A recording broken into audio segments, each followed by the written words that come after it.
Welkom almal by Afperiode. Vandag het ons 'n geografieles en dit is 'n lekker interessante les. Ons behandel lande en grense. Dit is noodsaaklik om hierdie les nogal te ken. Ek sou nie sê teoreties vir eksamen of kwartaaltoetse nie, maar vir algemene kennis. Ek meen dit is ook 'n belangrike aspek van jou lewe. Mens kan nie met oogklappe deur die lewe gaan en geen algemene kennis hê van die wêreld en van die lande en hoe dinge werk nie. Jy het nodig om te weet hoe dinge werk.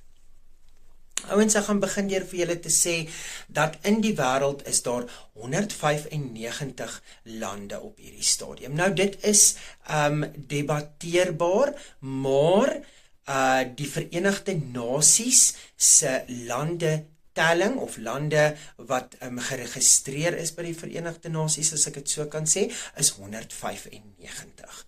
Nou daar is nog meer lande daar, maar daai lande word dan gesien as deel van 'n ander land. Byvoorbeeld Taiwan sal hulle deel sien as China. Die Vatikanstad is nie ingesluit in daai 195 nie. So amptelik en standaard het ons 195 lande in die wêreld op hierdie stadium. Goed, so ek gaan praat oor grense. Nou ouens, grense is 'n deel wat jy nie oorskry nie. Kom ek begin klein. Jou muur en heining in jou erf is julle eiendom of julle huis se grens. Niemand kan net sommer oor jou muur spring en inkom sonder jou toestemming nie. Jou muur en jou heining is die grens tot julle privaatheid. Goed, so het elke land ook grense. Ons kry verskillende grense, ouens, 2. Natuurlike grense, dit is waar berge of riviere lande skei van mekaar af. Byvoorbeeld Kilimanjaro is 'n berg in Afrika, die hoogste een in Afrika. Hy skei verskeie lande van mekaar. Hy skei Kenia van Tanzania of wat ook al die geval mag wees. Reg.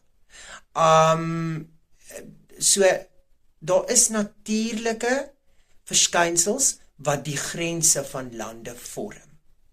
Ons kry ook mensgemaakte grense tussen lande, wat heininge en mure ook kan wees. Goed, waar mense nie mag oorskry nie. Maar mense doen, en ons sal nou daarby uitkom. Goed, so hoe werk dit as ek na 'n ander land toe wil gaan? Ek kan nie net by die heining oorspring in 'n ander land nie. Ek kan nie net na 'n lughawe toe gaan en 'n vliegtuigkaartjie gaan koop en besluit ek gaan nou Griekeland toe nie. Jy kan nie. Jy moet aansoek doen. Jy kry 'n paspoort wat geldig is vir 10 jaar, dan moet jy heraansoek doen. Reg? Dan moet jy 'n visa kry. Nou 'n visa word in jou paspoort geplak. Reg, 'n visa is nie dieselfde as 'n paspoort nie. Goed, jy kan verskeie visas in een paspoort kry. Reg, daar is ook verskillende visas. Jy kry 'n werksvisa, dit beteken jy gaan na 'n ander land om daar te gaan werk. Jy kry 'n toeristevisa, jy gaan na 'n ander land om daar te gaan vakansie hou. Jy doen aansoek vir 'n spesifieke tipe visa. Dan sê hulle vir jou reg, jy het hierdie tydperk in daardie land. Nou koop jy jou vliegtuigkaartjie, jy klim op die vliegtuig en jy gaan Griekeland toe. Goed, jy kom in Griekeland, jy is daar op 'n toeristevisa vir vakansie. Jy het 30 dae in die land. Jou visa sal aandui wanneer jy uit die land moet wees. Jy moet altyd jou paspoort by jou dra as jy in 'n oorseese land is. Of jy daar is om te bly vir werk of as jy daar is vir vakansie, hou hom by jou, want die polisie van daardie land kan jou enige tyd stop en vir jou vra vir jou ID van daardie land. Jy gaan dan natuurlik vir hulle sê, luister hier, ek is nie 'n burger van hierdie land nie, so ek het nie 'n ID nie. Dan gaan hulle vir jou vra, maar ek soek jou paspoort. As jy nie vir hulle jou paspoort kan gee nie, dan gaan hulle jou arresteer en in hulle tronk gooi. As jy wel vir hulle jou paspoort gee, reg, en jy is wettiglik daar, jy is nog in die tydsgleep wat jy daar mag wees, dan gaan hulle vir jou sê, baie dankie, geniet jou tyd verder. As jy jou tyd oorskry het, en jy is langer daar as wat die datum sê jy mag daar wees, gaan hulle jou arresteer, en dan gaan hulle jou deporteer. Dit beteken, hulle gaan jou terugstuur na jou eie land toe. Reg. Nou, 'n mens kry onwettige immigrante.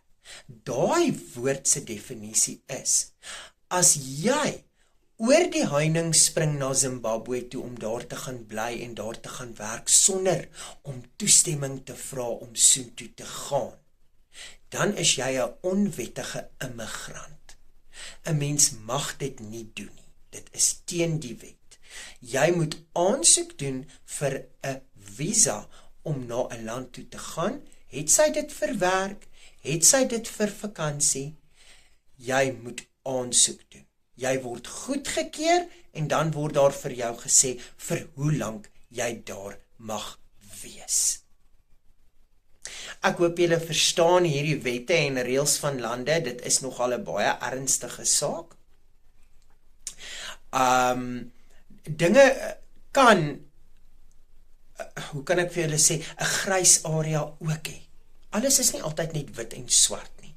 As ons kyk na die kontinent van Europa, weet julle dat daar baie lande in Europa is, 44 om presies te wees. Nou daardie lande is baie kleiner lande en hulle is baie naby aan mekaar. Nou jy kry baie Europese mense wat in een land bly, maar hulle werk in die land reg langs hulle.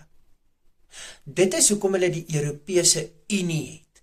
Daai ouens hoef nie noodwendig elke dag toestemming te vra om oor die grens te gaan na die land toe waar hy werk nie.